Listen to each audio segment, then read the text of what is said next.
नमस्कार दोस्तों। हम सुबह आज यूनिट प्लेस डिजिट किस तरह से फाइंड आउट करते हैं, नंबर सिस्टम का एक टॉपिक है, ये पढ़ रहे थे यूट्यूब पर लाइव। लेकिन किसी कारणवश यूट्यूब की तरफ से वो स्ट्रीमिंग रुक गई और प्रेजेंट डेज में ऐसी कुछ प्रॉब्लम यूट्यूब में चल भी रही हैं। तो मैंने सोचा कि क्यों ना एक वीडियो के माध्यम से इस पूरे टॉपिक को जो मैं सुबह पढ़ा रहा था इसको पूरा क्लियर कर दिया जाए। तो मैं आपको देने जा रहा हूं एक वीडियो जो यूनिट प्लेस डिजिट पर ही है कि किस तरह से इस वीडियो में आप देखेंगे कि किस तरह से कंसेप्ट बनते हैं और फाइनली हम उस तरीके पे पहुंचते हैं जहां पर हम क्वेश्चन देख के ही आंसर पे टिक लगा सकते हैं। तो लेकिन ये पूरा धीरे धीरे करके जो सीक्वेंस होता है, कंसेप्ट बनना, फिर वो ट्रिक पे आना, फिर वो कंसेप्ट आपके दिमाग में सेट हो जाना कि भाई ये सवाल है तो इसका ये आंसर होगा। तो इसको बनाने के लिए आपको इस पूरे वीडियो को कंटिन्यूसली पूरा जो एक घंटे का करीब वीडियो है, इस पूरे वीडियो को आप देखिएगा और पूरा वीडियो जब देख लेंगे तो मेरा ये दावा है कि आपका ये टॉपिक 100% क्लियर हो जाएगा। और नहीं हुआ ना तो मुझे बताइएगा जरूर, हो गया तो भी बताइएगा, ठीक है। अच्छा, दूसरी एक और महत्वपूर्ण बात, क्योंकि आज आप सभी लोग जानते हैं कि हम आपको ऑनलाइन क्लास ही प्रोवाइड कर सकते हैं किसी भी तरीके से, ठीक है। तो ऑनलाइन क्लास पे ही हमको आना पड़ेगा, ऑनलाइन प्लेटफॉर्म पे ही आना पड़ेगा। तो इसी के चलते आज हमारी एक ऐप भी लॉन्च हो रही है जो आप गूगल प्ले स्टोर पे डाउनलोड कर सकते हो, अंबु सिंह मैथ्स क्लासेस करके, जो आपकी स्क्रीन पर नजर आ रही होगी आपको, ठीक है। तो आने वाले समय में इस ऐप के माध्यम से भी हम आपको पढ़ाएंगे और आपको बहुत सारे पीडीएफ और नोट्स यहाँ पर अवेलेबल होंगे, ठीक है। तो आप इस पूरे वीडियो को देखिए।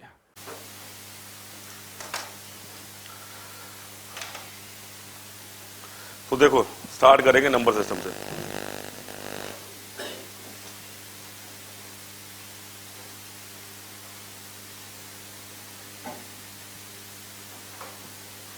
इसको बोलते हैं संख्या पद्धति।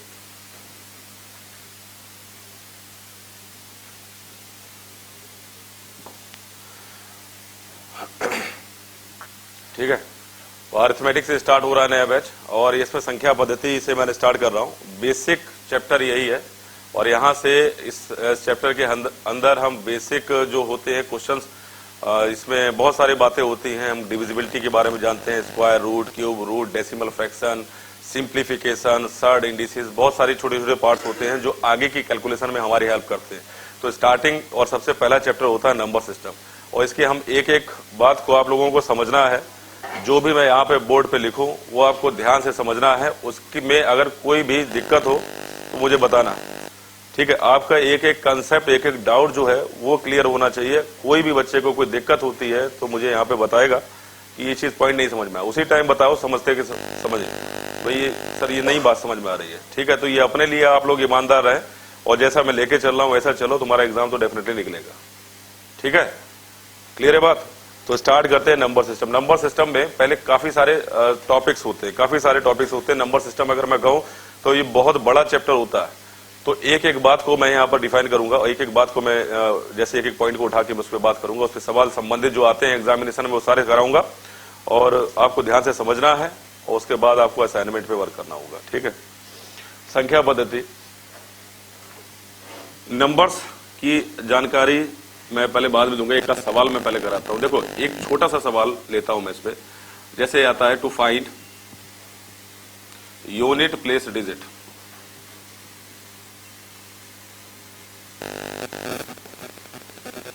इकाई का अंक निकालना।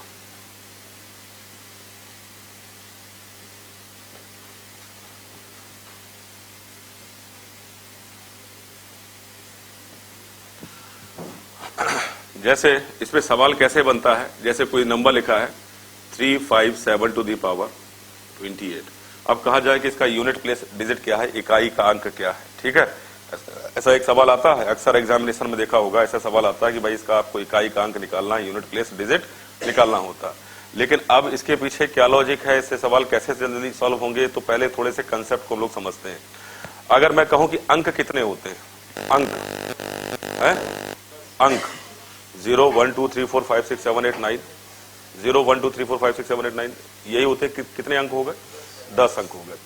तो अंक में कुछ अंक इवन होते हैं, कुछ अंक ऑड होते हैं।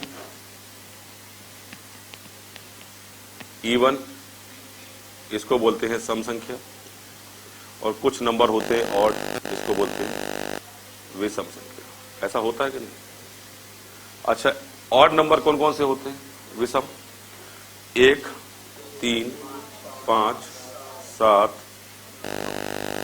इवन अंक क्या होते हैं? 2, 4, 6, 8, 0। 0 इज एन इवन नंबर। ठीक है, अब ये मैंने एक तरफ इवन लिखे, जितने भी अंक हैं ये, ठीक, अब जितने ही अंक होते हैं इनसे मिलकर बनती हैं सारी संख्याएं। तो अब यहां पर क्या किया मैंने, यहां पर एक इस टाइप के क्वेश्चन करने के लिए एक यहां एक पैटर्न होता है। वो पैटर्न क्या होता है कि अगर मैं 2 की पावर 4 करूं, पावर 4 करने का मतलब ये है कि मैं 2 का 4 बार गुणा करूं, तो मुझे एक यूनिक अंक मिलता है यूनिट प्लेस पे, यानी इकाई के अंक पर। जैसे अगर मैं 2 की पावर 4 करता हूं तो इकाई के अंक पे क्या आएगा? 6। 2 को आप 4 बार गुणा करें, 2 गुणा 2 गुणा 2 गुणा 2 गुणा 2, 4 गुणा 2 क्या हो गया? 8 गुणा 2 क्या? 16 का 6। इकाई के अंक पे आ गया 4 की पावर 4 करें, 4 का अगर 4 बार आप गुणा करेंगे तो 256, यानी इकाई के अंक पे फिर आपको 6 मिलेगा। 6 की पावर 6 करेंगे, 4 करेंगे तो इकाई के अंक पे फिर आपको 6 मिलेगा, और 8 की पावर 4 करेंगे तो इकाई के अंक पे फिर आपको 6 मिलेगा, और 0 की पावर 4 करेंगे तो कोई मतलब ही नहीं 6 मिलने का, 0 ही मिलेगा। ठीक है, तो यहां पर एक पैटर्न को हम फॉलो कर रहे हैं, देख पा रहे हैं कि भाई किसी भी सम संख्या की घात अगर मैं 6 करूंगा या 4 बार गुणा करूंगा किसी भी सम संख्या का, तो मुझे इकाई के अंक पर 6 ही मिलना है। ठीक है, अच्छा, अब यही बात अगर मैं ऑड नंबर के लिए लूं, कोई भी विषम संख्या का आप 4 बार गुणा करें, यहां पर 4 बार गुणा करें, यहां पर 4 बार गुणा करें, यहां पर 5 पर 5 ही मिलना है, एक नहीं मिल सकता। 5 का 5 बार 4 बार गुणा करें, यहां पर गुणा करें, यहां पर 4 बार गुणा करें। तो इस तरह से मैंने देखा कि सम संख्या की घात 4 करने पर इकाई के अंक पर 6 आ रहा है, विषम संख्या की घात 4 करने पर इकाई के अंक पर 1 आ रहा है। तो ये एक निश्चित पैटर्न हो गया, और यहां से हमारा माइंड सेट हो गया कि भाई किसी भी नंबर सम संख्या का अगर मैं 4 बार गुणा करूंगा तो इकाई के अंक पर 6 मिलेगा, और मैं विषम संख्या के 4 बार गुणा करूंगा तो इकाई के अंक पर मुझे 1 ही मिलेगा। ये बात यहां से हमने इस पैटर्न को फॉलो कर लिया।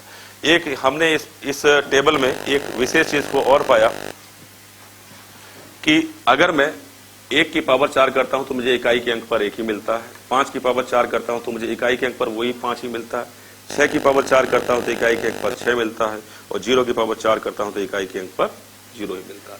तो मैंने यहां पर 1, 5, 0 और 6, यानी 1506 ऐसे आप दिमाग में रख सकते हो। ऐसे डिजिट पर इकाई का अंक बदला नहीं। अब भी पावर 4 वाली बात नहीं होती। आप 5 का कितनी बार गुणा करो, 1 बार गुणा करो, 2 बार गुणा करो, 3 बार करो, 14 बार करो, 14,000 बार गुणा करो, कोई फर्क नहीं पड़ने वाला। 5 का 5 ही रहने वाला है, वो चेंज नहीं होगा। ठीक है, अब 6 का आप कितनी बार गुणा करो, 4 बार गुणा करो, 2 बार गुणा करो, 3 बार गुणा करो, वो 6 का 6 ही रहेगा। गुणा करके देख सकते हो, लास्ट का इकाई का कभी नहीं बदलेगा। ऐसे 0 का नहीं बदलेगा और ऐसे 1 का नहीं बदलेगा। तो 1, 0, 5 और 6 पर इकाई का अंक कभी चेंज होगा ही नहीं। पावर कुछ भी हो, 1 हो, 2 हो, 4 हो, 6,000 हो, कुछ भी हो। समझे बात को? तो एक पैटर्न हमारे दिमाग में यहां से सेट हो गया कि नहीं? ठीक है, अब इस चीज का हम लोग आगे इस्तेमाल करेंगे सवाल को करने में। वो कैसे करेंगे देखो जरा। इस सवाल को मैं बाद में लूंगा।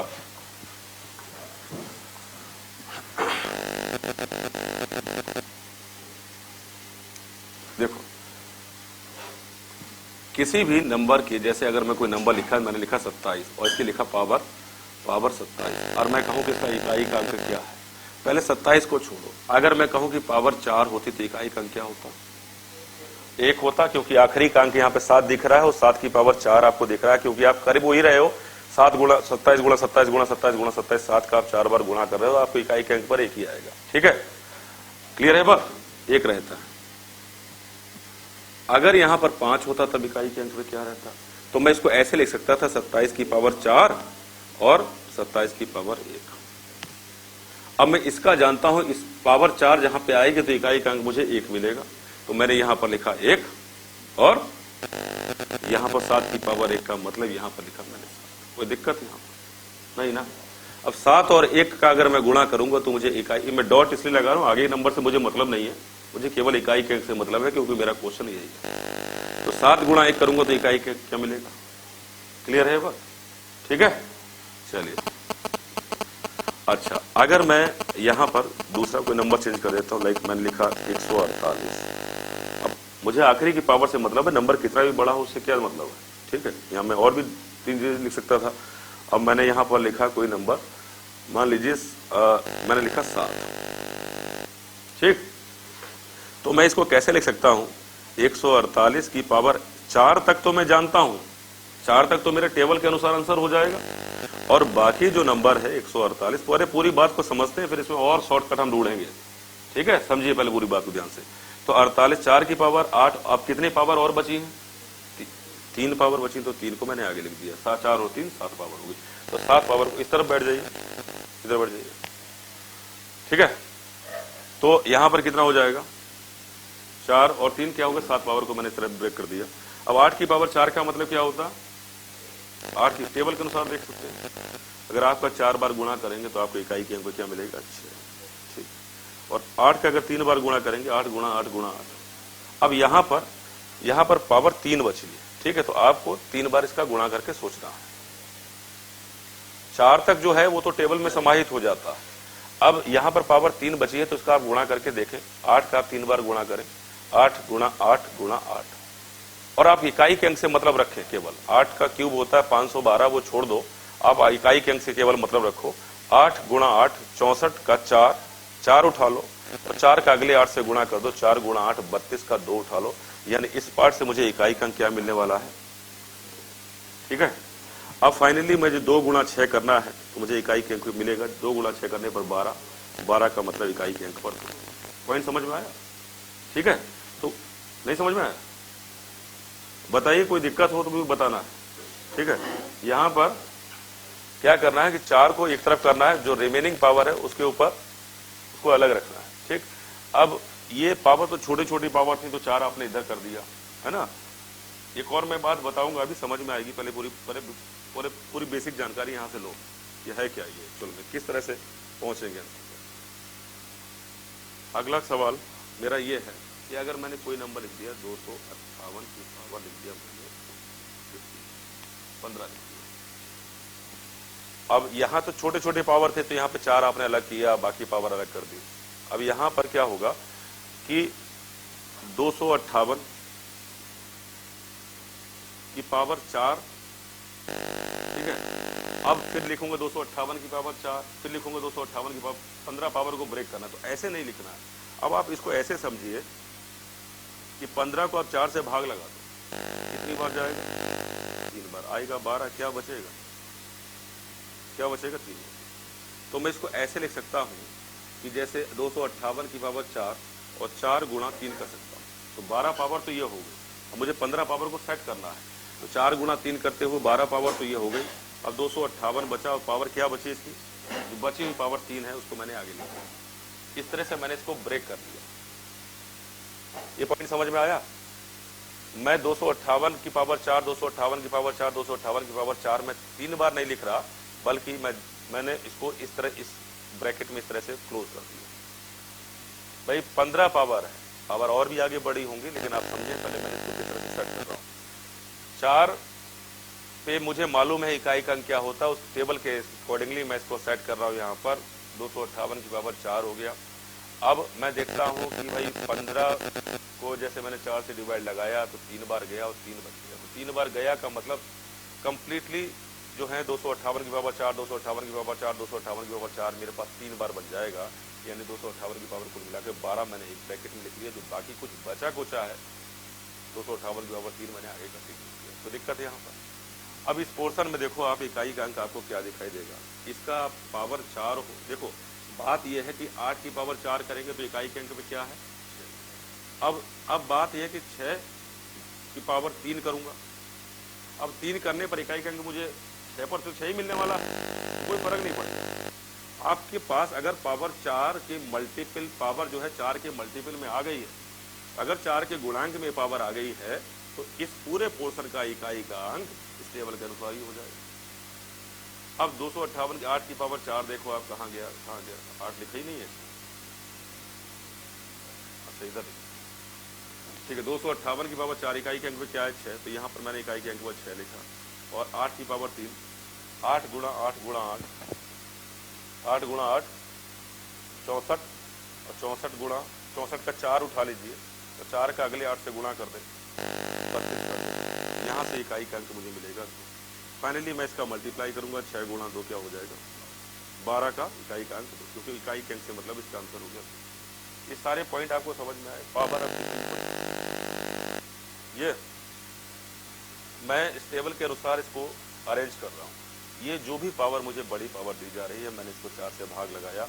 मैंने कहा कि 4 से भाग लगाने पर कितनी बार गया, तो 3 बार गया और 3 बच गया। तो इस पावर को मुझे इस तरह से ब्रेक करना है, इस तरह से तोड़ना है, क्योंकि एक्चुअल में क्वेश्चन ये है। तो मैंने यहाँ देखा कि 4 गुणा 3 कर दिया, तो 12 पावर तो यहाँ पर हो गई, और 3 पावर बची है, तो उसको मैंने आगे लिख दिया।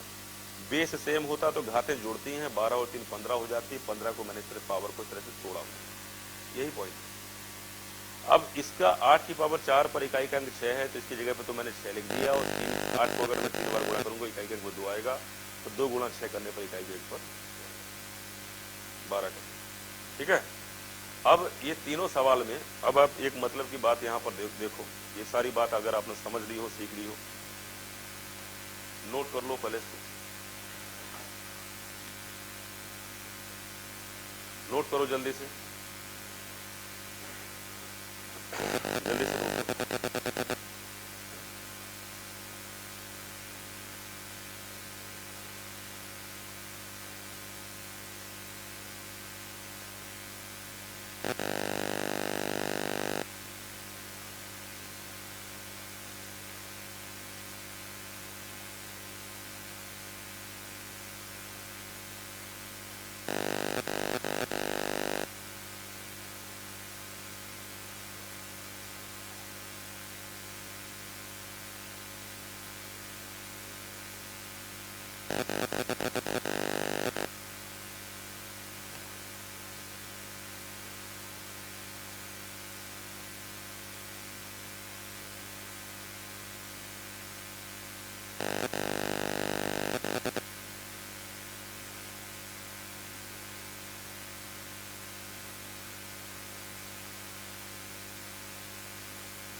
इस बात को पॉइंट में लिख लेना, 1506 पर इकाई का अंक बदलता नहीं।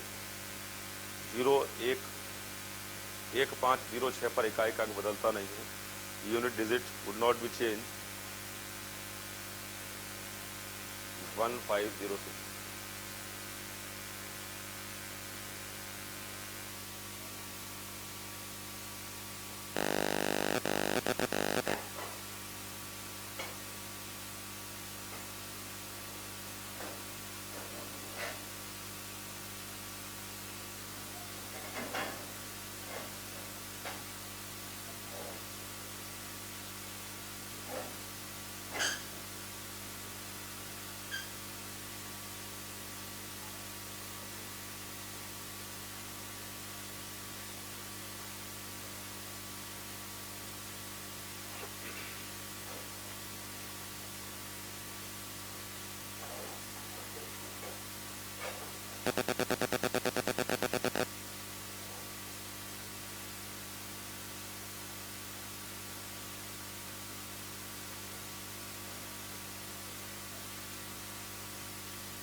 ये छोटी सी जानकारी आपके पास है, और इसी से सारे बड़े बड़े क्वेश्चन हो जाते हैं, और कुछ नहीं है।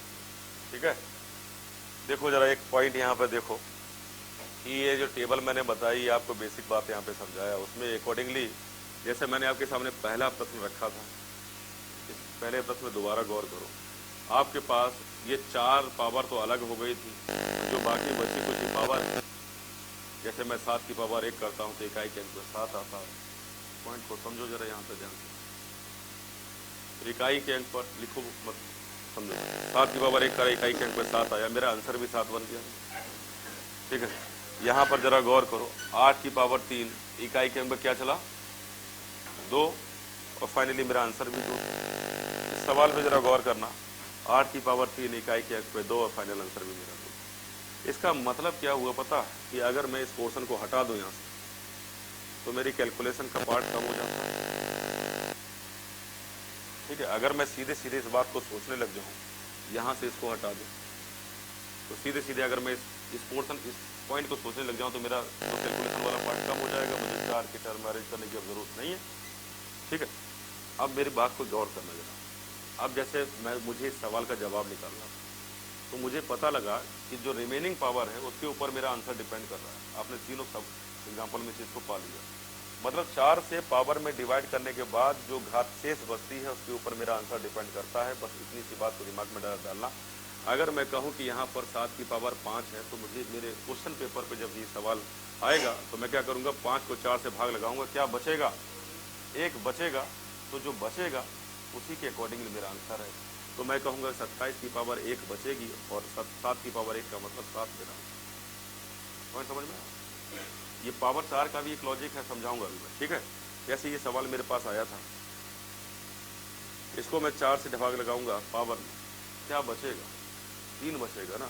इसका मतलब 148 की पावर 3 के अकॉर्डिंगली मेरा आंसर है 8 की पावर 3, 8 गुणा 8 गुणा 8, आंसर क्या हो गया।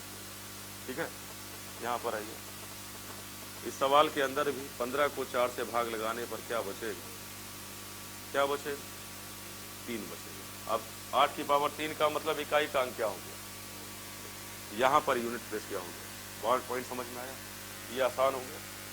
ठीक है, पॉइंट समझ में आया ना। तो हमारे पास जब भी इकाई के अंक पे सवाल बनेगा तो हमको कैसे करना है, आपको बात समझ में आ जानी चाहिए कि रिमेनिंग पावर पे आंसर डिपेंड करता है। एक पॉइंट ये समझ में आया कि नहीं। अब मैं आपके सामने सवाल कुछ भी लिखता हूं, आप मुझे आंसर बता सकते हैं। बस इतनी सी छोटी सी बात होती है इस यूनिट प्लेस निकालने में। ठीक, काफी सारी किताबों में आप लोग पढ़ते होंगे कि हर नंबर की साइक्लिसिटी पे बात की जाती है, उसकी कुछ जरूरत नहीं होती है मेरे हिसाब से। मेरे हिसाब से एक छोटा सा कंसेप्ट ये अपने दिमाग में अच्छी तरह से फिट कर लो और कुछ होते नहीं इसके अंदर। ठीक है, हर नंबर के साइक्लिसिटी से कोई मतलब नहीं है, यही है पावर 4 का सर्किल, आप याद रखें। अब बात ये है, देखो अगर मैं आपसे एक सवाल रखता हूँ आपके सामने और मुझे आंसर बताने की कोशिश करना, ये मैंने एक सवाल लिखा आपके सामने और मैंने कहा कि ये पावर है 41, इसका आंसर क्या होना चाहिए। अब 41 को अगर आप 4 से भाग लगाओगे तो बचेगा क्या, 1 बचेगा ना। तो जो बचा है उसी के अकॉर्डिंगली मेरे पास आंसर चलेगा। 4 की पावर 1 का मतलब 4 इस सवाल का जवाब। बस इतनी सी बात, पॉइंट समझ में आया। अगर मैं कहूं कि ये मैंने एक नंबर लिख दिया और इसकी पावर लिख दिया 90, 90, 93, या 90। अब मैं कहूं कि इसका इकाई का अंक क्या हो, तो 93 को आप 4 से भाग लगाएं, क्या बचेगा। 93 को 93 को आप 4 से भाग लगाते हैं तो आपके पास रिमाइंडर 1 बचेगा। तो जो 1 बचेगा ना उसके अकॉर्डिंगली मेरा आंसर है। इस बात को तो मैं अब ओरली भी कैलकुलेट कर सकता हूं कि भाई 3 की पावर 1 बचा जिसका इकाई का अंक है, कोई दिक्कत है, ठीक है ना। ठीक है, अब एक सवाल यहाँ पर ऐसा आता है कि मान लीजिए कि एक सवाल मैंने यहाँ पर लिखा 214 की पावर मैंने लिख दिया। पॉइंट समझना इस बात को। 16, अब 16 को अगर मैं 4 से डिवाइड लगाऊंगा तो मेरे पास क्या बचेगा, 0 बचेगा। तो उस कंडीशन में आंसर क्या हो जाएगा, 0 बचेगा। पावर तो कुछ बचना है नहीं, तो कुछ बचेगा नहीं, बचेगा क्या, 0 का मतलब कुछ होते नहीं। तो मेरा आंसर क्या होना चाहिए, 1 नहीं होना चाहिए किसी भी कीमत पर। क्यों नहीं होना चाहिए, अब मेरी बात को समझो। मैं इसी वजह से मैंने पूरी आपको बेसिक बात बताई थी। तो हर बात का कुछ लॉजिक होता है, इसी वजह से मैं इस तरीके से लेकर चलता हूँ। जैसे अगर मैंने आपको लिखो कि 214 की पावर, अगर मैं इसको लिखता हूँ 16 को, तो 4 गुणा 4 लिखता हूँ, स्टार्टिंग वाली प्रोसेस पे जाओ। फिर आगे मैं क्या लिखता है, 214 की पावर, यहाँ तो कुछ बचे ही नहीं तो मैं बची हुई पावर में लिखूंगा ही नहीं, पूरा सेट हो गया ना 16। अब जब कुछ बचा ही नहीं है तो बची हुई पावर पे मेरा आंसर डिपेंड करेगा ही नहीं। अब यहाँ कुछ बचे ही नहीं तो बची हुई अभी क्या देख रहे हैं, जो बची हुई रिमेनिंग पावर पे मेरा आंसर डिपेंड कर रहा था। लेकिन जब कुछ बचेगा नहीं तो मेरा आंसर किस पे डिपेंड करेगा, फर्स्ट पार्ट के ऊपर। पॉइंट समझ में आया, इस भाग के ऊपर। इस भाग का मतलब क्या है, अकॉर्डिंग टू टेबल। ठीक है, ये 214 की पावर 16 है, इसका मतलब ये नहीं कि पावर 0 है। अगर कुछ बचेगा तो मेरा आंसर बची हुई घात पर निर्भर करेगा, और नहीं बचेगा तो मेरा आंसर अकॉर्डिंग टू टेबल निर्भर करेगा। बस इतनी सी बात है, समझ में आई बात। तो यहां पर जब कुछ बचा नहीं तो मेरा आंसर किसके ऊपर डिपेंड करेगा, इसके ऊपर। अब 4 की पावर 4 इकाई के अंक पे क्या हो गया, तो कहने का मेरा मतलब है कि अगर आपके पास ये पॉइंट समझ में आया कि नहीं, कोई डाउट है इसमें? अगर कुछ बचेगा नहीं तो बची हुई घात में मेरा आंसर कैसे डिपेंड करता है? वहां तो कुछ है ही नहीं। तो मेरा आंसर डिपेंड करेगा फर्स्ट पार्ट के ऊपर, जो 4 के मल्टीपल में होती है, 4 के गुणांक में होती है। और 4 के गुणांक का मतलब क्या होता है? According to table. बस इतनी सी बात है और कुछ भी नहीं है। पूरे इकाई के अंक में बात खत्म हो गई यहां से। मतलब आपको क्या करना है, फाइनल कंक्लूजन इस पूरी बात का यह है कि अगर कोई नंबर होता है, अगर उसका आपको इकाई का अंक निकालना होता है, जो पावर होती है उसको आप 4 से डिवाइड लगाओ। अगर कुछ नहीं बचता है तो अकॉर्डिंग टू टेबल, इस टेबल के अनुसार आपका आंसर होगा। और अगर कुछ बचता है तो बची हुई घात यानी रिमेनिंग पावर के ऊपर आपका आंसर होगा। कोई डाउट इसमें? बस ये छोटी सी कंक्लूजन है, पूरा निष्कर्ष ये है इस सवाल का। ठीक है, नोट कर लो जल्दी से जो बचा हुआ है, जल्दी नोट किया करो थोड़ा सा।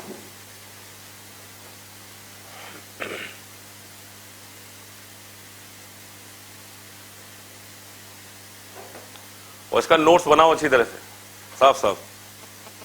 ठीक है, और जब तक क्लास रहेगी तब तक आपको डेली आना होगा, जब तक क्लास चलती। ऐसा है कि फिर आओगे, फिर तारे की तरह टिमटिमाते रहोगे, फिर चमक जाओगे, फिर बुझ जाओगे। तो ऐसी जिंदगी चलती है फिर, है?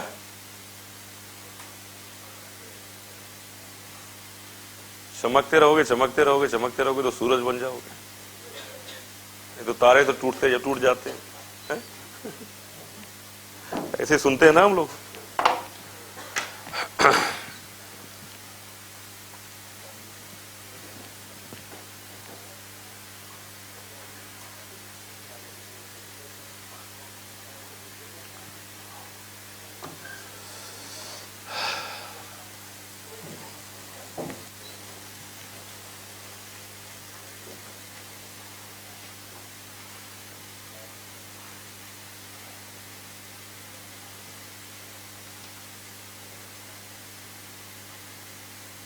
ठीक है,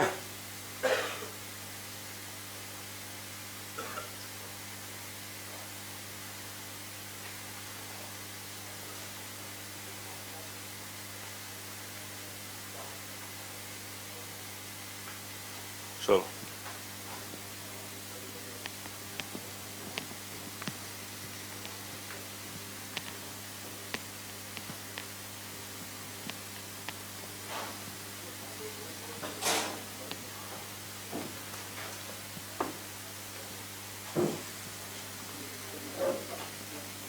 तो अब मेरे को सवाल का आप लोग जवाब दें कि ऐसा मैंने एक सवाल लिखा 19।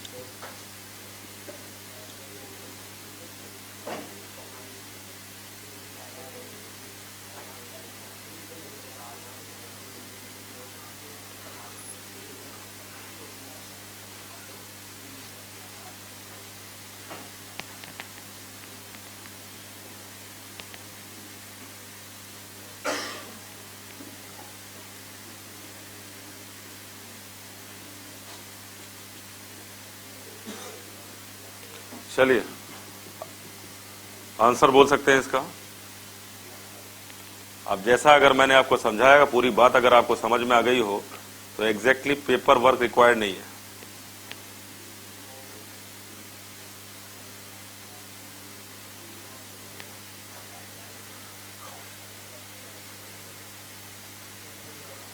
सारी बात को समझना होता है ध्यान से, और समझने के बाद जब कंसेप्ट दिमाग में फीड हो जाता है अच्छी तरह से, जितनी अच्छी तरह से कंसेप्ट क्लियर होगा उतनी अच्छी तरह से, उतना जल्दी आप आंसर पे पहुंचेंगे।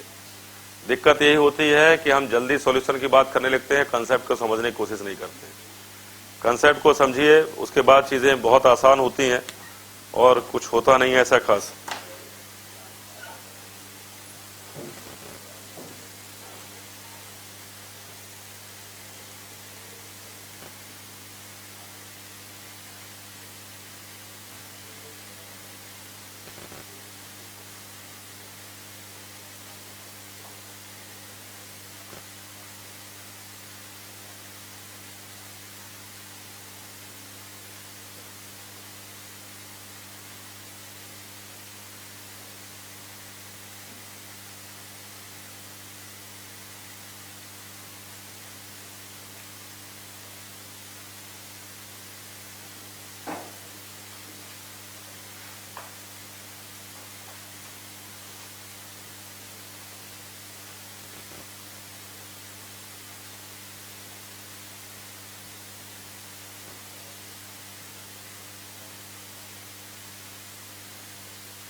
ठीक है।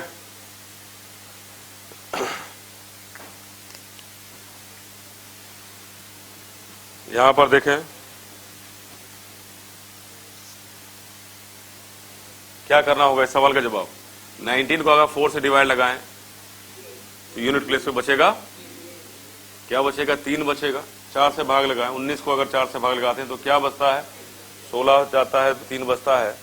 तो क्या हो गया, 7 की पावर 3 का मतलब 7 का 3 बार गुणा कर लें, 7 गुणा 7 49 का, 9 उठा लें, 9 का अगर 7 से गुणा करने पर 63 का 3। ऐसे सोचना है, नहीं तो 7 का क्यूब भी सब जानते होंगे, कोई बात नहीं। यहाँ पर मैंने 3 लिखा। देखो जो बची हुई पावर है ना, वो तो या तो 1 बचेगी या 2 बचेगी या 3 बचेगी, 4 तो बच नहीं सकते क्योंकि हम 400 से डिवाइड ही लगा रहे हैं। ठीक है। अब यहां पर क्या है, 63 को आप 3 से 4 से डिवाइड लगाएं, क्या बचेगा, 3 बचेगा। अब 8 की पावर 3, अगर 8 का 3 बार गुणा करेंगे तो 8 2 बचेगा, इसका इकाई करेंगे तो यहां पर 4 से भाग लगाएं, क्या बचेगा, 1। 3 की पावर 1 का मतलब 3। यहां पर 4 से भाग लगाएं, कुछ नहीं बचेगा, नहीं बचेगा तो अकॉर्डिंग टू टेबल आंसर होगा, आंसर रहेगा 1। यहां पर 4 से भाग लगाएं, क्या बचेगा, 3 बचेगा। 71 को अगर 4 से भाग लगाने पर 3 बचता है, तो बची हुई पावर पर आंसर डिपेंड करता है। तो 7 की पावर 3 का मतलब इकाई के अंक पर फिर तो सॉरी 3 ठीक। यहाँ पर 4 से भाग लगाएं, कुछ बचेगा, नहीं बचेगा तो इकाई का अंक क्या, बस इतनी सी बात। ठीक है।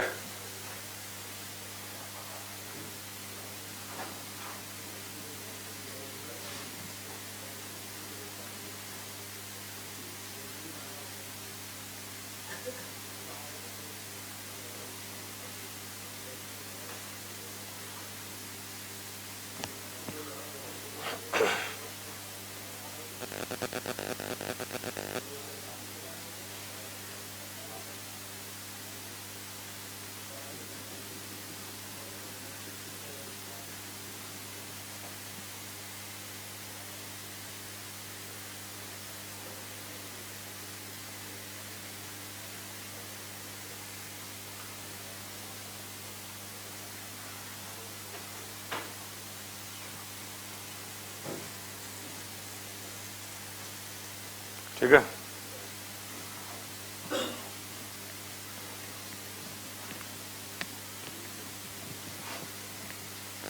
अब जब तक ये छोटे छोटे नंबर थे, पावर में डिवाइड लगाने पर तुरंत आपके पास समझ में आ रहा था। अगर मैं कोई पावर बड़ी लिख देता हूं तो क्या करना चाहिए, देखो जरा। जैसे मैं इसी सवाल पर लेता हूं, 177 लिख दिया और मैंने पावर लिख दिया 1999999।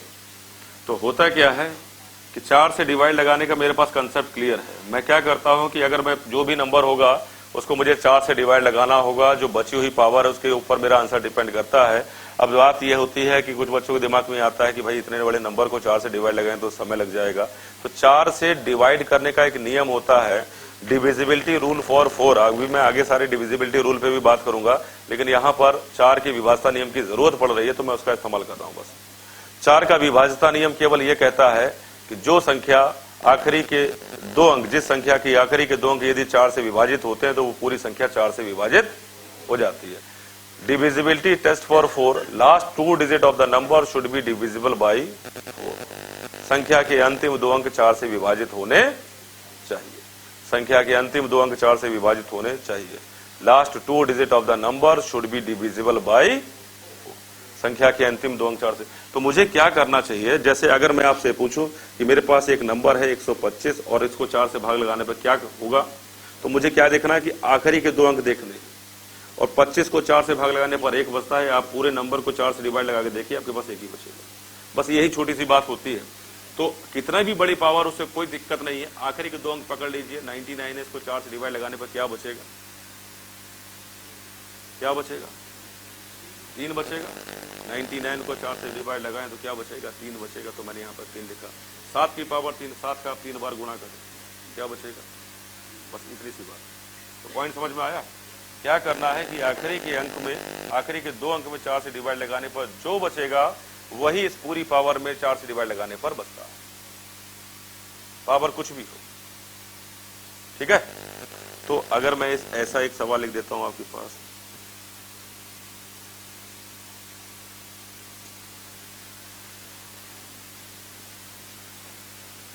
अब इस सवाल का इकाई अंक बताएं। आपको क्या करना होगा, केवल 34 को पकड़ लीजिए, 4 से भाग लगा दीजिए, क्या बचेगा? 34 को 4 से डिवाइड लगाने पर क्या बचेगा? 2 बचेगा। अब थोड़ा सा कैलकुलेशन को, क्योंकि ये सारे काम आपने ऐसे किए होंगे, 34 को 4 से भाग लगाने पर 8 बार जाएगा, 32 हो जाएगा, 2 बचेगा। ये जो प्रोसेस है इसको थोड़ा सा ब्रेन में करने का कोशिश करो कि भाई 34 है, 4 से डिवाइड लगाएंगे, 8 बार जाएगा, 2 बचेगा। इसके लिए ऐसा नहीं लिखना पड़े, इसका भी थोड़ा सा ख्याल रखो।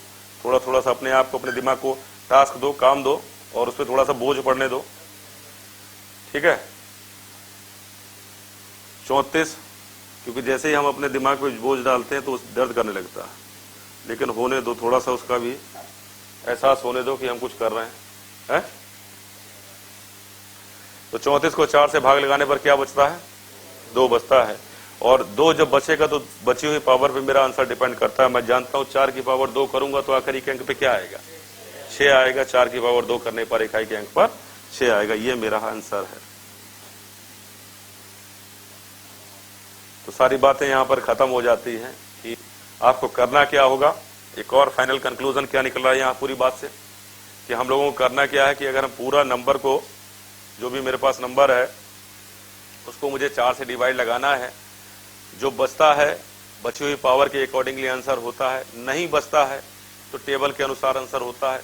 पावर यदि बड़ी होती है तो मुझे आखिरी के अंक में 4 से भाग लगाने पर जो शेष बचता है उसके अकॉर्डिंगली आंसर लगता है, बनता है। ठीक है, इतनी बात क्लियर है? पावर कुछ भी, पॉइंट समझ में आ रहा है? जल्दी से नोट किया करो, नोट करो जल्दी से, 1 मिनट समझो ध्यान से, नोट तो ऐसा जल्दी जल्दी करो।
ठीक है,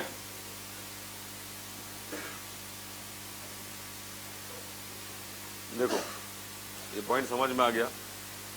अब जैसे मैंने एक नंबर लिखा,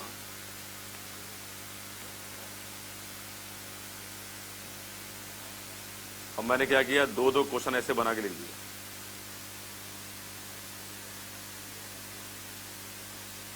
अभी क्या मैंने सिंगल क्वेश्चन लिख रहा था, 2 डबल क्वेश्चन लिख दिया, मतलब 2 क्वेश्चन को एक मल्टीप्लाई करके ऐसे लिख दिया और एक और लिख दिया। चलो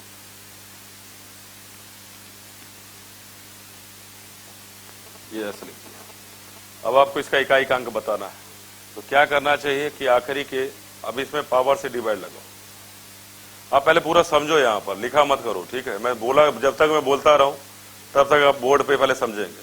जब मैं बोलूं लिखने के लिए तो तब आप लिखेंगे, क्योंकि उससे क्या होगा कि कंसंट्रेट जो है, 41 को अगर 4 से डिवाइड लगाएंगे तो क्या बचेगा? 1 बचेगा। 1 बचेगा तो 9 की पावर 1 का मतलब 9 का 1 बार गुणा 9 ही रहेगा, तो यहां मैंने 9 लिख दिया। 45 को 4 से भाग लगाने पर 1 बचेगा, क्योंकि 45 44 होता तो 4 से कट जाता, 1 बचेगा। 7 की पावर 1 का मतलब 7 ही बचेगा। यहां पर 153 है, पूरा एक नंबर है 153, ये बड़ा नंबर है पावर में। आपको क्या करना है, 53 लास्ट के 2 डिजिट देखिए, 53 को 4 से डिवाइड लगाएं, क्या बचेगा, डिवाइड लगा कैसे भी देख सकते हो भी, क्या बचेगा, 1 बचेगा। तो 4 की पावर 1 का मतलब ये 4 ही रहेगा। ऐसे मेरे पास 3 अलग अलग यूनिट डिजिट आ गए। सबका मल्टीप्लाई करने के लिए बोल रहा था, तो आप सबका मल्टीप्लाई करा दीजिए। आप क्या करेंगे, 9, अब आखिरी के अंक से ही मुझे मतलब है, तो 9 गुणा 7 63 का 3 उठा लीजिए, और 3 का 4 से गुणा करने पर 4 गुणा 3 12 का 2 उठा लें, और यही मेरा इकाई का अंक है। पॉइंट समझ में आया? आया? कोई डाउट तो नहीं है? अच्छा, अभी रुको, अब लिखना नहीं, पूरी बात को यहां बोर्ड पे समझो। अगर मैं ऐसे ही एक नंबर और ले लेता हूं,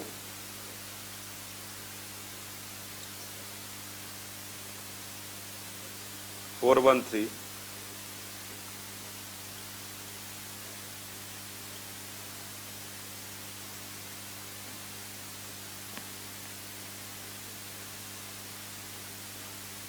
बताएंगे जरा इकाई का अंक यहाँ पर इकाई का अंक पर क्या रहेगा। यहाँ पर 13 को 4 से भाग, क्योंकि आखिरी के 2 हमको समझ में आ गई बात। 13 को 4 से भाग लगाऊंगा, क्या बचेगा, 1 बचेगा। 4 की पावर 1 का मतलब 4 ही हो गया इसका इकाई का अंक। आगे बढ़िए, 15 को 4 से भाग लगाने पर 3 बचेगा, और 7 का अगर मैं 3 बार गुणा करूंगा, तो ऐसा हम वैसे ही वर्बली कैलकुलेट कर सकते हैं। 7 गुणा 7 49 का 9, 9 गुणा 7 63 का 3, तो यहाँ पर 3 बचेगा। आगे 46 है, और 46 को 4 से भाग लगाऊंगा तो 2 बचेगा। ठीक है, तो 46 को 4 से भाग लगाने पर 2 बचेगा, और मैं देखूंगा 3 की पावर 2 का मतलब 3 गुणा 3 9, तो मैंने यहाँ लिख दिया 9। और फाइनली मैं सबका मल्टीप्लाई कर दूंगा, 4 गुणा 3 12 का 2 उठाऊंगा, और 2 का 9 से गुणा करने पर 18 का 8 मेरा आंसर हो जाएगा। सही है? ठीक, जल्दी से नोट करो।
ठीक है,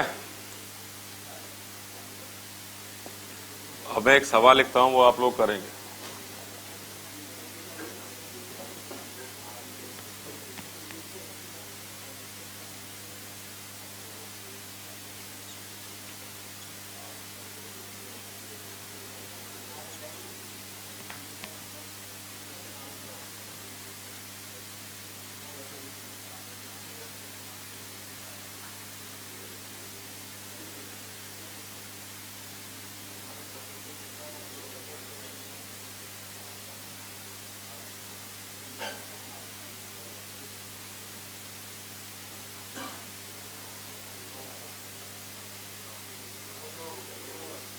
अरे शांत रहो, इतना भी तेज नहीं हो गए, सवाल लिखने से पहले बोल दोगे।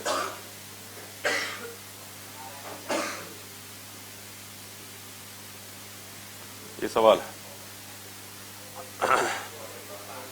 क्यों भाई?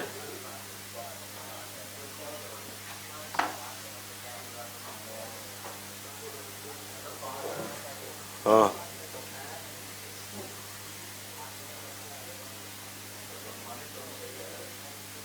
सम्मानित का हकदार है ये प्राणी हैं?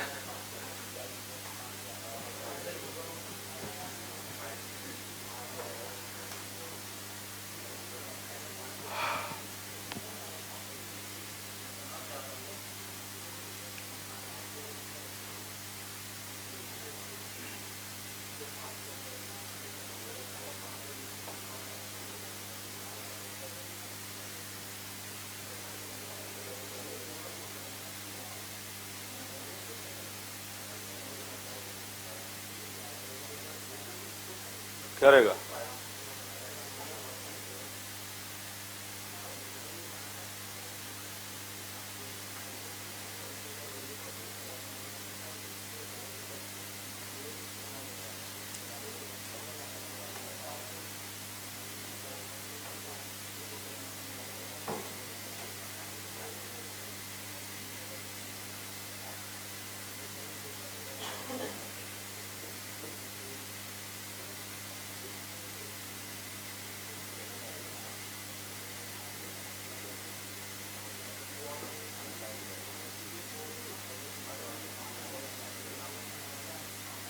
इधर ध्यान दो, क्या करना है यहाँ पर, केवल इस नंबर को देखना है। 17 है, 17 को 4 से डिवाइड लगाएं, क्या बचता है।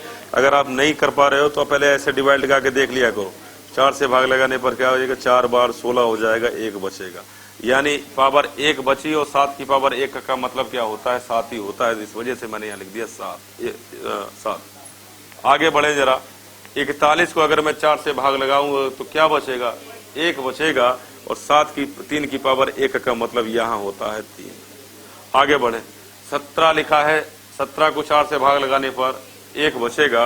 और 9 की पावर 1 का मतलब क्या होता है। आगे बढ़े। अब यहाँ पर 1 है, आखिरी का अंक 1 हो, 5 हो, 0 हो, 6 हो, इकाई का अंक बदलता नहीं तो ज्यादा दिमाग लगाने की जरूरत ही नहीं है, वो अकॉर्डिंग टू टेबल रहेगा, यानी 1 ही रहेगा। तो मैंने यहाँ पर लिख दिया 1। आगे बढ़े। 5 की पावर कुछ भी हो, इकाई का अंक कभी नहीं बदलता, 5 पर 5 ही रहने वाला है। ठीक है, ये ठीक है, क्लियर है बात। अब मैं सबका मल्टीप्लाई करा दूं, आगे के नंबर से मुझे मतलब नहीं है।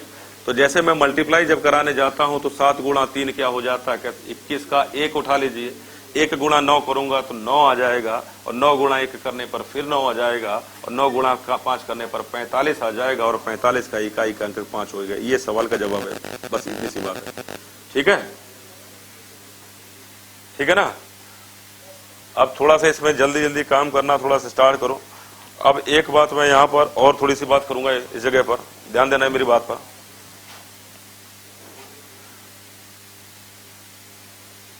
ठीक है, क्लियर है ये बात, साफ कर दूं। अच्छा, एक चीज यहां पर गौर करो,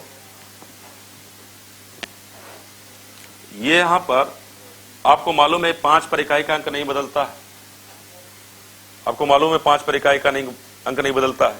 आखिरी में तो मेरे पास जहां मुझे 5 दिखाई देगा ना पूरी सीरीज में, उसका इकाई का अंक 5 ही रहेगा, यूनिट प्लेस 5 ही रहेगा, वो बदलने वाला है नहीं। तो 5 हो गया। 5 का यदि मैं किसी भी विषम संख्या इसे गुणा करूंगा ना जब, तो मेरे पास इकाई के अंक पर 5 ही मिलने वाला है। आप करके देखो, 5 गुणा 1 5, 5 गुणा 3 15 का 5, 5 गुणा 7 35 का 5, 5 गुणा 9 45 का 5। और 5 का यदि मैं किसी भी इवन डिजिट से यानी एक सम संख्या से गुणा करूंगा तो मुझे 0 मिलेगा। 5 गुणा 2 10 का 0, 5 गुणा 4 20 का, 5 गुणा 6 30 का 0।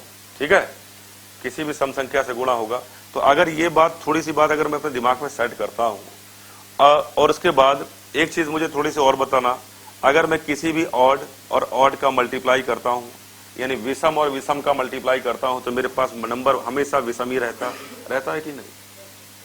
अब किसी भी विषम संख्या और विषम संख्या का गुणा करें, आपके पास सम संख्या कभी नहीं बन सकती, विषम रहेगा। किसी भी यदि आप ऑड और इवन का मल्टीप्लाई करते हैं, यानी सम और विषम का मल्टीप्लाई करते हैं, तो आपके पास संख्या सम आती है, यानी इवन संख्या ही आती है कि नहीं।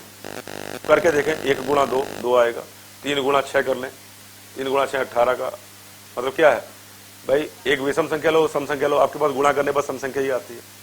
ठीक है, किसी भी इवन और इवन का मल्टीप्लाई करें, सम और सम का मल्टीप्लाई करें, तो आपके पास हमेशा सम संख्या ही आती है।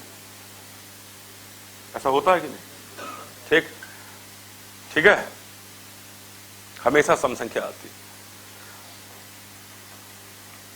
अच्छा, किसी भी विषम संख्या की पावर कुछ भी हो, क्या संख्या सम हो सकती है?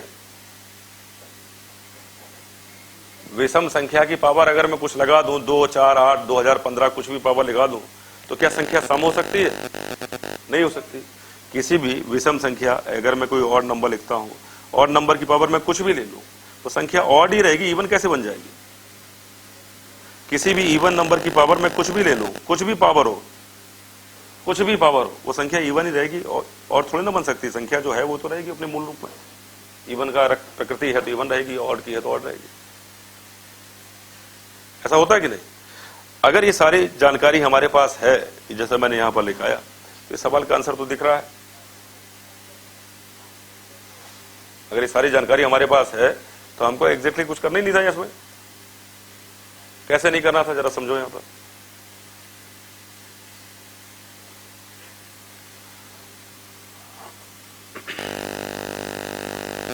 लिखो लिखो।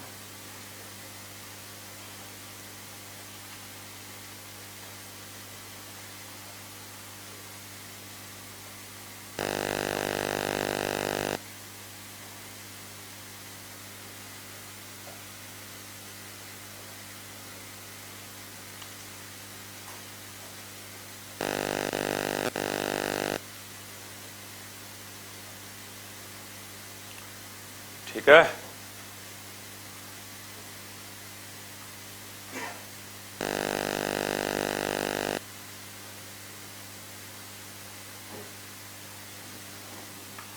अगर ये सारी जानकारी हमारे पास है तो हमको ये दिख रहा है, देखो ये एक विषम संख्या है, विषम संख्या ही रहेगी, एक विषम संख्या, ये एक विषम संख्या है, पावर कुछ भी हो। अगर मैं इस तरीके से इसको देखूं तो ये एक विषम संख्या है, विषम रहेगी, एक विषम संख्या है, विषम ही रहेगी। ये 5 है, रहेगा तो विषम, लेकिन हम यहां पर 5 को लेते हैं, क्योंकि मैंने आपको एक चीज समझाई कि 5 का किसी भी इवन नंबर से मल्टीप्लाई करोगे तो 0, 5 का ऑड नंबर से मल्टीप्लाई करोगे तो 1, वो 5। तो ये ऑड इंटू ऑड, ऑड का आप कितनी बार गुणा करो, फाइनल नंबर आपके पास ऑड नंबर ही आएगा। और ऑड का जैसे ही 5 से गुणा करोगे, इकाई अंक आपको 5 दिखाई देगा। ये पॉइंट है इसमें। तो कहने का मतलब ऐसी कोई सीरीज आपको दिखाई देती है जैसे इकाई कहीं पर 5 आ रहा है लास्ट में, तो 5 तो 5 ही रहेगा, लेकिन 5 पूरे सवाल का आंसर निर्धारित कर देगा। आंसर या तो 0 होगा, 0 होगा, और या 5 होगा। इस सवाल को आगे से देखने का, ऐसी कोई सीरीज आपके सामने आ जाए जिसका इकाई का अंक 5 हो, तो उसमें आपको कुछ करना नहीं है, उसको बाकी नंबर का दिखाया जाए। सारे विषम नंबर हैं, इनका गुणा विषम ही रहेगा, और विषम का जैसे मैं 5 से गुणा करूंगा, यूनिट प्लेस पे 5 आ जाएगा। ऐसे सोचते हुए आंसर पे टिक लगा देना, ठीक है ना? अच्छा, 5 दिखाई दे गया, इवन नंबर हैं सारे। अगर इवन नंबर होंगे तो, अगर सारे इवन नंबर होंगे तो, इवन नंबर होंगे तो हम जानते हैं कि even into even into even करता रहूंगा, मेरे पास नंबर इवन ही रहेगा। यानी सम इंटू सम करूंगा, मेरे पास सम संख्या ही रहेगी। और किसी भी सम संख्या में यदि मैं 5 से गुणा कर दूंगा तो इकाई के अंक पे 0 आ जाएगा। पॉइंट समझ में आया? अच्छा, एक चीज हमने और देखी थी, even into even into even करने पर तो इवन रहेगा। अच्छा, इवन इंटू ऑड करने पर भी इवन रहता है। तो कहने का मतलब यह है कि अगर आपको 5 किसी संख्या के अंत में अगर आपको 5 इकाई का अंक मिल रहा है, और पूरे में कहीं पे एक जगह भी अगर इवन नंबर आ रहा है ना, तो पूरी संख्या को इवन कर देगा, क्योंकि even into odd even he होता है। सम इंटू विषम करूंगा तो सम संख्या ही होती है। पॉइंट समझ में आया? जैसे मान लीजिए कि मैंने एक दूसरा सवाल यहां पे लिखा,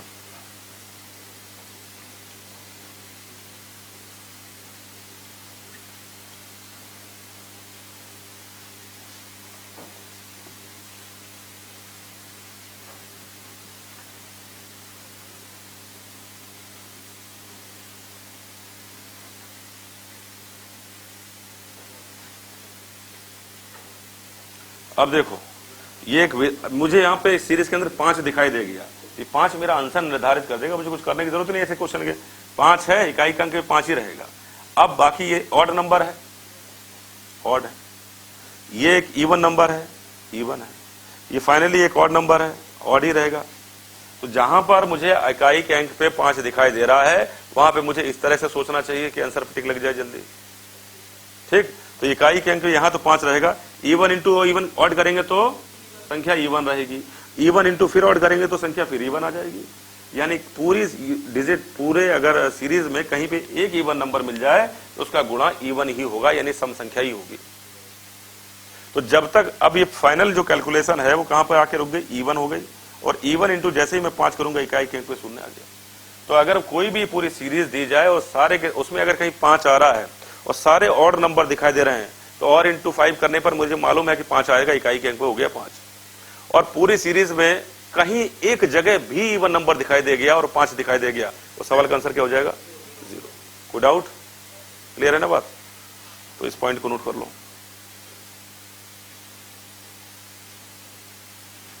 5 यहां पर की डिजिट का काम करेगा। 5 किसी भी विषम संख्या का गुणा करने पर 5 ही देता है और सम संख्या का गुणा करने पर 0 आता है।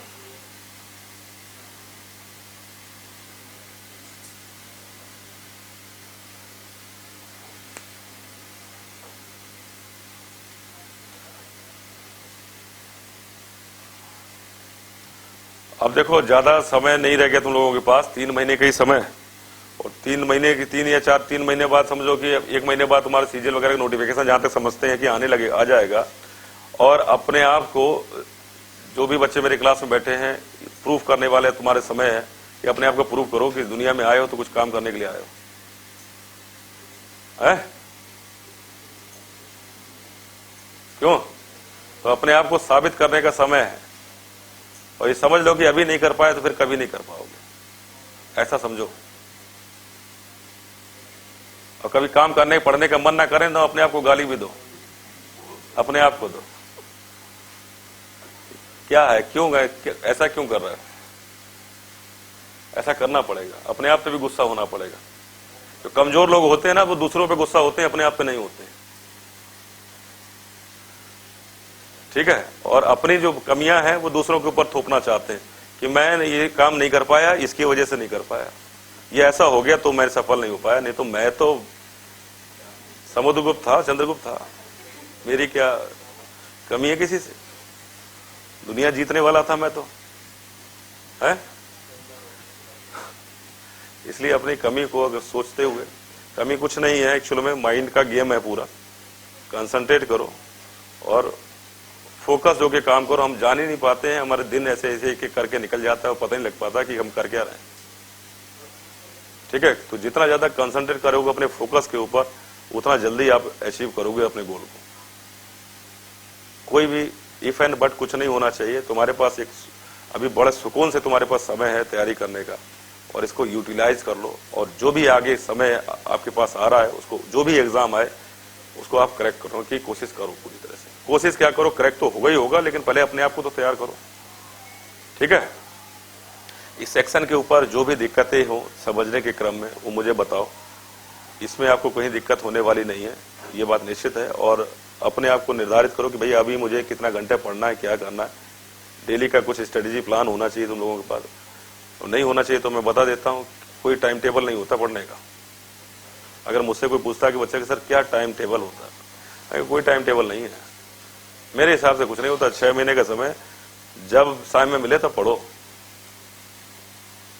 ठीक है? मतलब टाइम टेबल किसी का, मेरा तो कभी नहीं बन पाया। मुझे लगता है कि भाई 99% बच्चों का नहीं बन पाता टाइम टेबल। अगर मैं कहूं कि नहीं मुझे 4 बजे उठना है, 5 बजे उठना है, फिर मैं पढ़ूंगा, तो पता लगे एक दिन तो हो जाएगा और 3 दिन बाद क्या होगा, वो प्रोग्राम जो है। तो एक सिस्टमेटिक एक तरीके से करो। अगर आपको कोई दिक्कत लग रही है तो आराम भी कर सकते हो आपको, लेकिन दिमाग में हमेशा रहना चाहिए कि आराम करने का मूड ये भी नहीं कि आराम ही कर रहा है। हमेशा ये दिमाग में रहना चाहिए कि मुझे आने वाले समय का एग्जाम मुझे क्रैक करना है। उसके लिए मैं कहाँ पे बैठा हूँ, कोई मैं यूके और यूएस में तो हूँ नहीं, मैं भारतवर्ष की धरती पर हूँ। और यहाँ की धरती की खासियत है कि आपको मेहनत करवाती तभी कुछ परिणाम देती। तो ऐसे तो होने वाला है नहीं, कितनी बड़े संख्या में आप लाखों करोड़ों में जब निकल के आओगे, है तो इस बात को जब याद करोगे तो उठ जाओगे, नींद आलस खत्म हो जाना चाहिए। ठीक है? चलो, तो ये हो गया। अब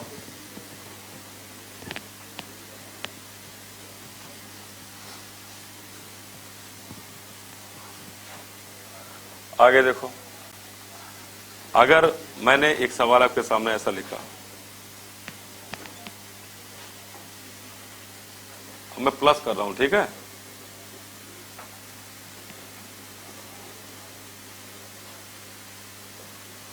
इसका इकाई अंक बताएं, इकाई अंक यूनिट प्लेस बताएं।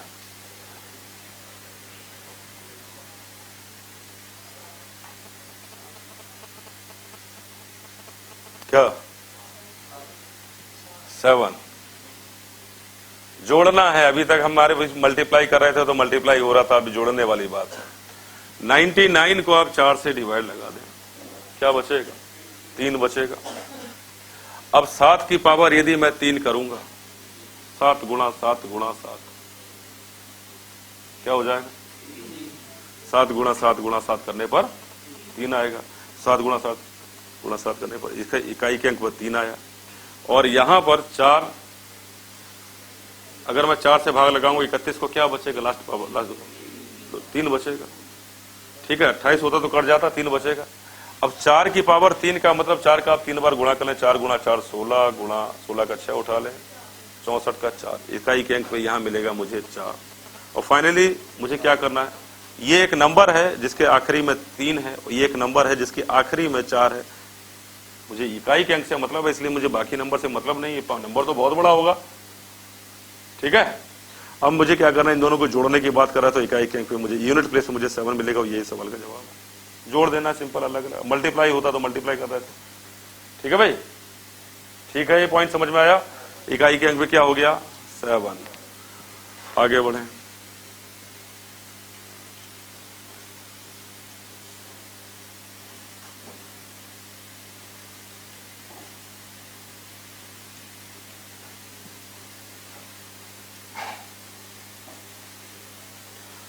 इकाई के अंक पे क्या रहेगा?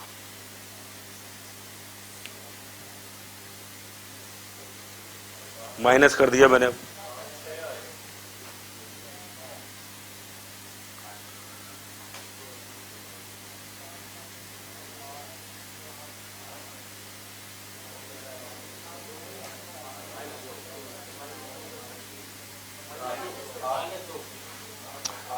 आपने सुनो मेरी बात, सुनो बात। -2 इधर देखिए, ध्यान दीजिए मेरी पॉइंट पर।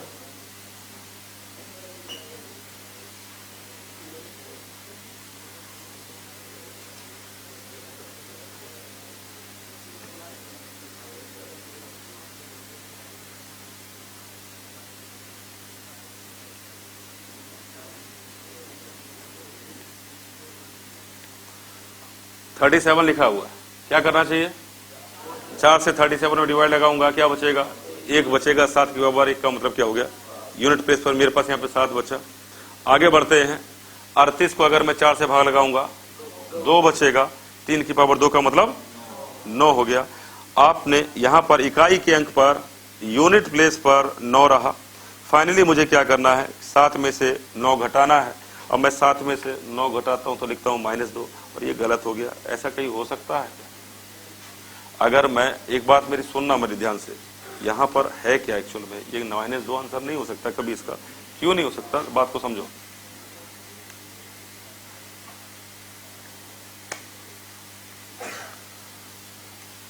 ये एक नंबर है, सुनना मेरी बात ध्यान से, एक बड़ा सा नंबर है जिसके लास्ट में क्या लिखा है? ये कंपैरेटिवली छोटा नंबर है, इसके आखिरी में लिखा है क्या? 9। भाई मैं इकाई के अंक की बात कर रहा हूं ना, जब इसको ओपन करूंगा मैं तो अब मुझे आखिरी के अंक में 7 दिखाई देगा। इसको ओपन यानी पावर 38 की मतलब इकाई के अंक में मुझे 9 दिखाई देगा। अब होगा क्या कि जब मैं इसमें से माइनस करने की मुझसे बात की गई है, तो जब माइनस किया जाता है तो आप जानते हो ना इस बात को, क्योंकि ये केवल 7 थोड़ी ना है। 1177 की पावर 447, यानी 1177 का 447 बार गुणा किया गया है। तो इकाई का अंक, इस नंबर तो बहुत बड़ा नंबर हो गया ये भाई। 1177 गुणा 1177 गुणा 1177 कितनी बार लिखा है? 443 बार। तो ये तो बहुत बड़ा नंबर है। अब मल्टीप्लाई जब किया गया होगा तो आखिरी के अंक पे 7 मिला होगा, यहां से निष्कर्ष निकला, यानी नंबर तो बहुत बड़ा ही है। और ये भी नंबर छोटा नहीं, मतलब इसके तुलना में छोटा है। 133 की पावर 38 दिया गया, 133 का 133 गुणा 133 गुणा 138 गुणा 133 कितनी बार गुणा हो रहा है? 38 बार गुणा हो रहा है। तो ये इसकी आखिरी के अंक पे क्या आ रहा है? 9। तो कंपेरेटिवली इससे छोटा नंबर है। जब मैं इसमें से इसको घटाऊंगा, जब मैं घटाता हूं कोई नंबर, अगर मैं आपसे कहूं कि मुझे बताओ कि 38 में से अगर मुझे 19 घटाना है तो क्या करते हो आप? यहां से ऐसा तो नहीं बोलते -1 बचेगा, क्योंकि ये कोई बात ही नहीं है कि एक संख्या लिखी हुई है 7, 8, 2 और आखिरी में -8। ऐसा कुछ होता क्या? इकाई के अंक पे -8 ऐसा कोई संभव है? ऐसे कोई नंबर लिखा है आखिरी में लिखा है 7, 2, 2 फिर -7, इकाई के अंक पर माइनस का नंबर संभव ही नहीं होता। तो आप करते क्या हो कि वैसे ही सेम काम यहां करोगे, यहां पे जो भी कुछ नंबर होगा उससे आप कैरी लोगे और ये नंबर बन जाएगा 17। और जब 17 में से 19 को घटाओगे तो आपके पास 8 बचेगा। इसका आंसर 8 है। पॉइंट समझ में आया? ठीक है। कोई भी इस तरह से नंबर रहे, ये नंबर छोटा रह गया, ये नंबर बड़ा रह गया, छोटे नंबर इसका इकाई अंक छोटा रह गया, इसका इकाई अंक बड़ा हो गया, तो ऐसा थोड़ी ना कि 7 में से 9 घटा के -2। आपको क्या करना पड़ेगा? नंबर से कैरी लेना पड़ेगा, उसको 17 समझना पड़ेगा। अब 17 में से 9 घटाऊंगा तो क्या हो जाएगा? तो ऐसी कहीं सिचुएशन माइनस वाले सवाल में बनती है, तो आपको कैरी लेके उस नंबर में 10 बढ़ाते हुए घटाना है, क्योंकि कैरी जो ली जाएगी वो दहाई के अंक से ली जाएगी। और दहाई का अंक क्या होता है? मतलब दहाई का अंक क्या होता है? 10 पावर जुड़ती है जाके। 17 में से आपको 9 को घटाना है, आपके पास इकाई के अंक पे क्या आ जाएगा? ठीक है।